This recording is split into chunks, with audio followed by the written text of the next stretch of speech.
Olá, leitores, bem-vindos a mais um videocast do Pato Fáustico, programa para discutir literatura e quadrinhos. E ainda aproveitando as coisas que a gente tinha do final do ano passado para serem discutidas aqui, hoje vamos falar de duas publicações que envolvem a Angélica Freitas, poeta, escritora pelotense, Um Útero do Tamanho de um Punho, e o quadrinho Guadalupe, que ela assina junto com Odir. Tudo isso depois da abertura. Até lá!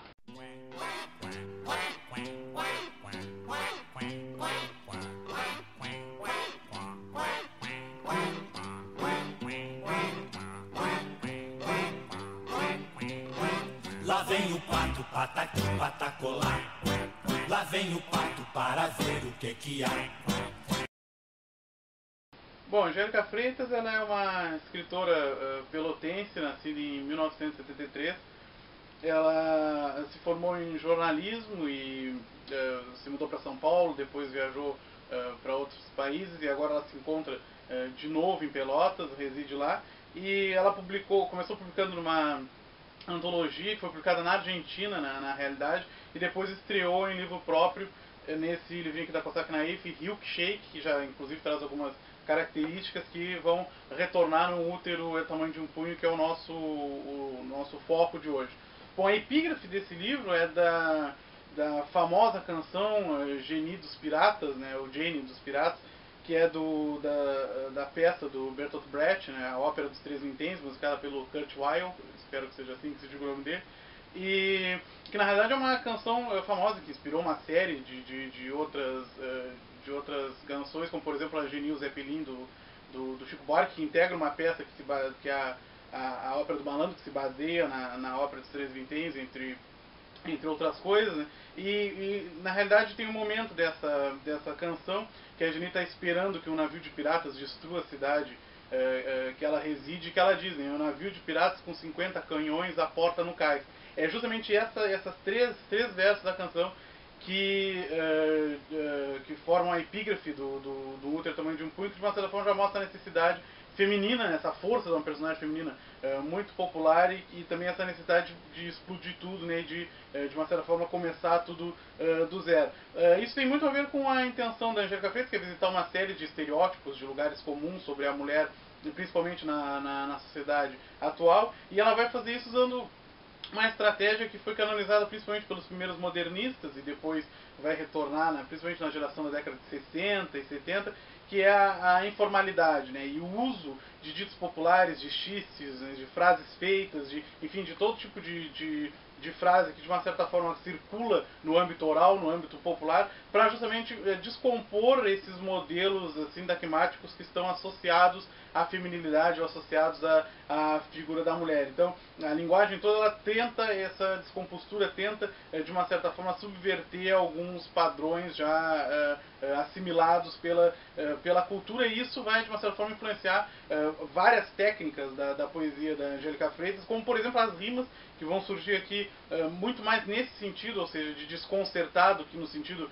de trazer harmonia, né, no sentido clássico principalmente, da utilização de rimas, que já está de uma certa forma no Milkshake, a gente encontra esse tipo de uso aqui, e aqui volta com força, por exemplo, em alguns poemas,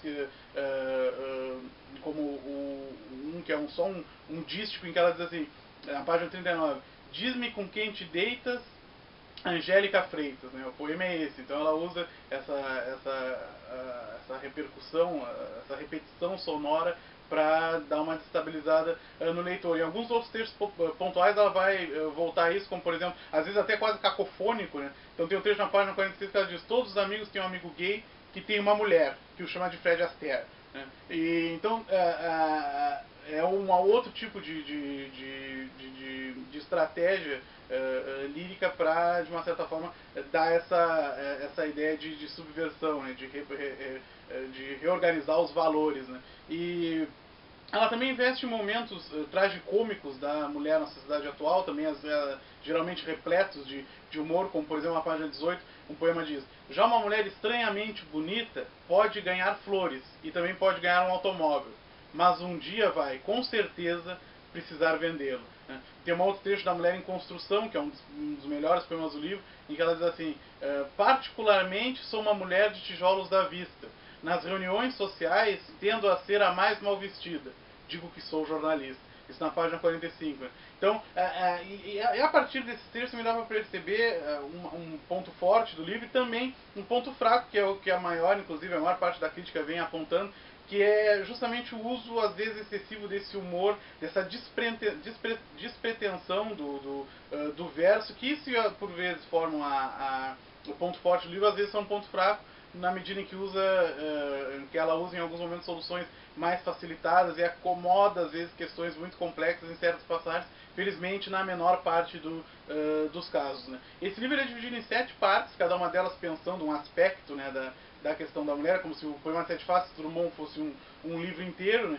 E algumas sessões são bem interessantes, por exemplo, a segunda sessão, que se chama Mulher de, que ela introduz essa ideia de posse, mas justamente para subverter, porque os poemas vão ser, por exemplo, Mulher de Vermelho, Mulher de Respeito, Mulher depois, né? Então ela faz uma brincadeira com isso. Tem uma outra sessão que se chama 3 Poemas com Auxílio do Google, em que ela usa paralelismo sintático em todos os poemas, então ela repete os sintagmas, né, a construção sintática é exatamente igual e ela muda os verbos e os complementos verbais. Então, o primeiro é a mulher vai, o segundo é a mulher pensa e o terceiro é a mulher quer, né? Então, todos mudam os verbos e os complementos. E é interessante que essa redundância formal, né, que ela utiliza, enfatiza justamente as inúmeras possibilidades semânticas que vão ser exploradas, o que também sinaliza para as identidades fluidas com as quais ela está trabalhando e também as múltiplas possibilidades de combinação, né, entre essas identidades, né, que é mais uma vez uma tentativa de fugir aos estereótipos, como ela usa nas rimas e como ela usa no senso de humor e na reutilização de frases feitas e ditos, como a gente falou antes, né.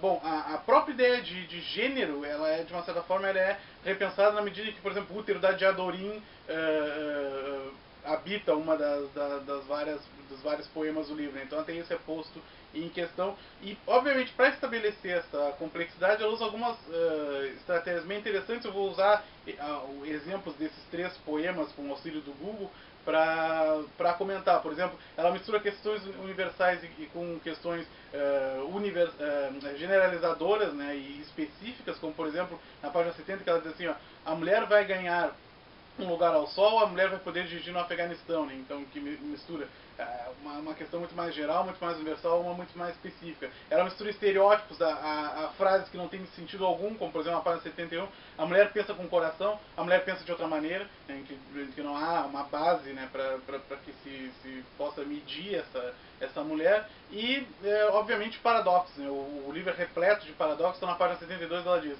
a mulher quer ser amada, a mulher quer um cara rico, a mulher quer conquistar um homem, a mulher quer um homem, a mulher quer ganhar, decidir e consumir mais, a mulher quer se suicidar, né? Então, na realidade, cada frase substitui, né, o complemento anterior por outros termos que geralmente são contrastantes, e isso, de uma certa forma, impede a base fixa para uma interpretação acertada, né? E uma interpretação apressada também certamente não vai conseguir se situar, né, nesse tipo de poema.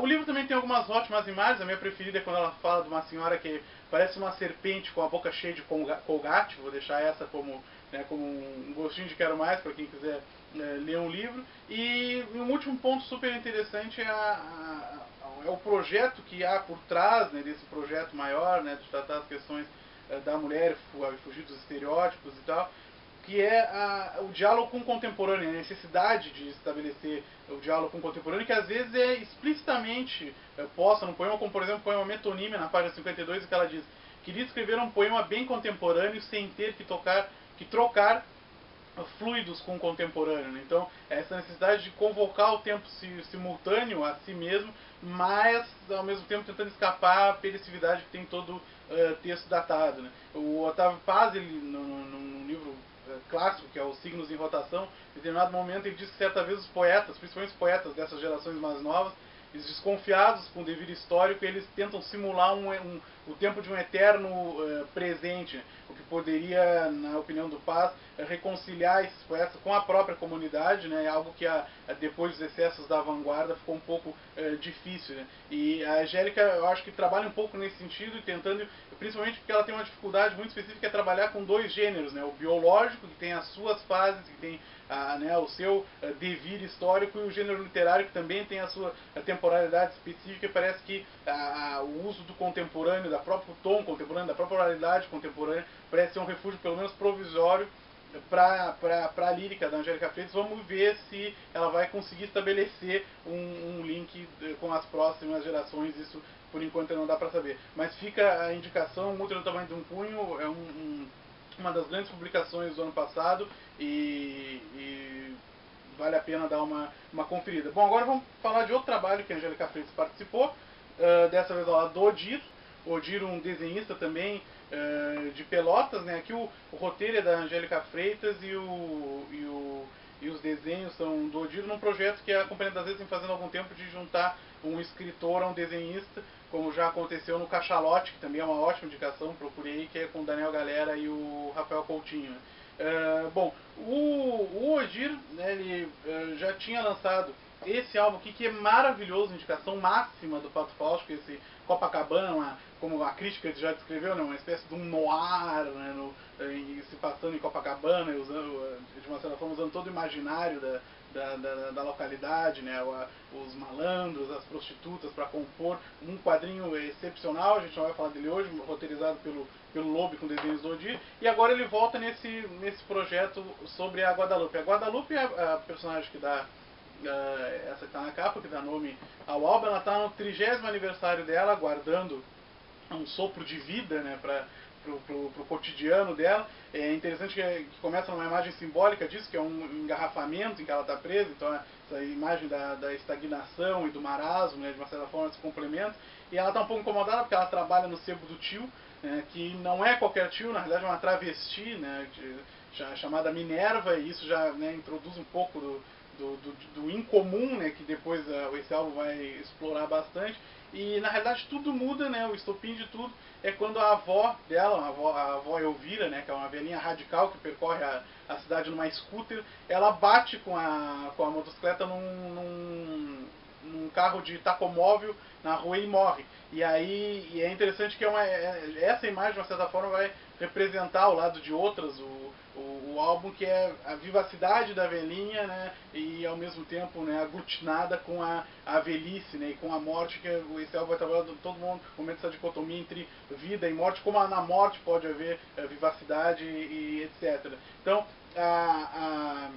o problema começa porque a velhinha tinha pedido para a neta que ela, quando ela morresse, ela seria enterrada na cidade natal de Oaxaca, né, com banda de música e tudo que ela tinha direito. Então a Guadalupe e o tio, né, Minerva, adaptam o furgão do sebo numa espécie de rabecão e partem para enterrar ela. Então essa imagem também do carro familiar, né, ou seja, de algo do cotidiano delas que se transforma em algo diferente, né, e o tratamento também da morte com solenidade, mas também com esse humor, né, um furgão que se transforma e também vão permear e vão se repetir por todo o álbum, vão permear o tom desse álbum, né, o tom bem humorado e tratando questões sérias com o humor que o álbum vai ter. Bom, essa história tranquilamente poderia ter a tônica de um Enquanto Agonizo do Faulkner, por exemplo, que é uma viagem bem parecida, né, que eles vão para a cidade da mãe enterrar uma família que vai para a cidade da mãe enterrá-la. Mas não, ele opta por um tom mais road movie, tipo Pequena Miss Sunshine ou Família Rodante do Pablo Trapeiro, inclusive incluindo alguns outros personagens bem humorados, como por exemplo um vilão que é esse é difícil de ler, Xisotlan, né, que é uma divindade antiga que manda um arauto trazer o Vira porque ele está com medo de perder fiéis para as novas religiões. E aí o roteiro segue esse tom bem humorado, ficando cada vez mais insólito, surreal. Então daqui adiante cogumelos alucinógenos vão se juntar às super-heroínas, e até o Village People vai aparecer em determinado momento para resolver o problema, só para vocês terem uma ideia de como é que esse álbum caminha. Esse também é o único problema que a obra apresenta, porque às vezes tudo parece muito rápido, né? Às vezes o absurdo resolve as coisas de maneira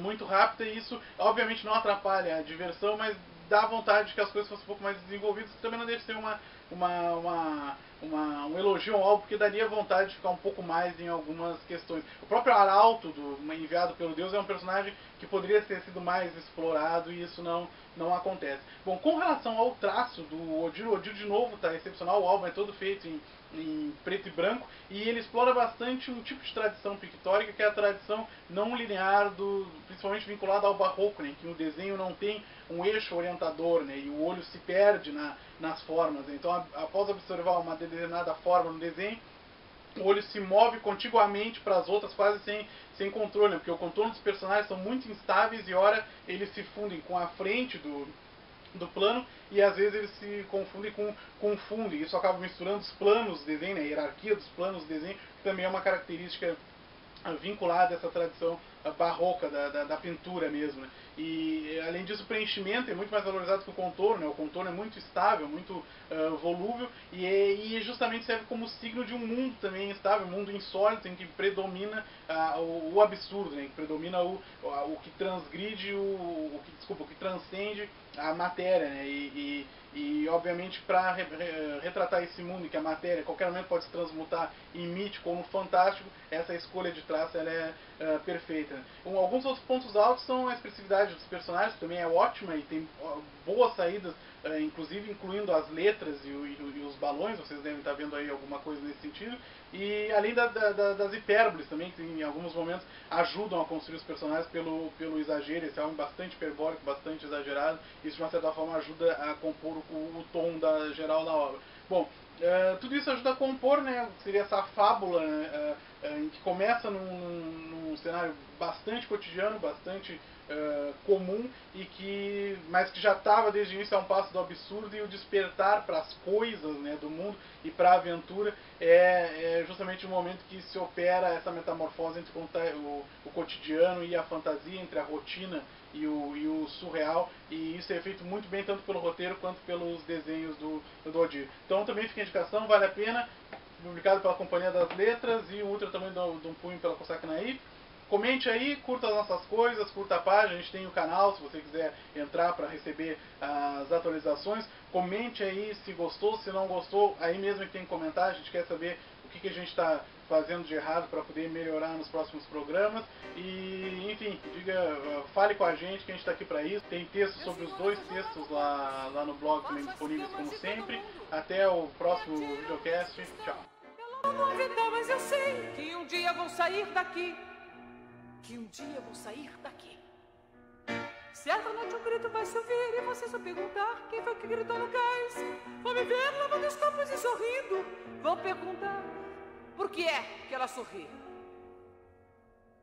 E o navio de piratas com 50 canhões à porta.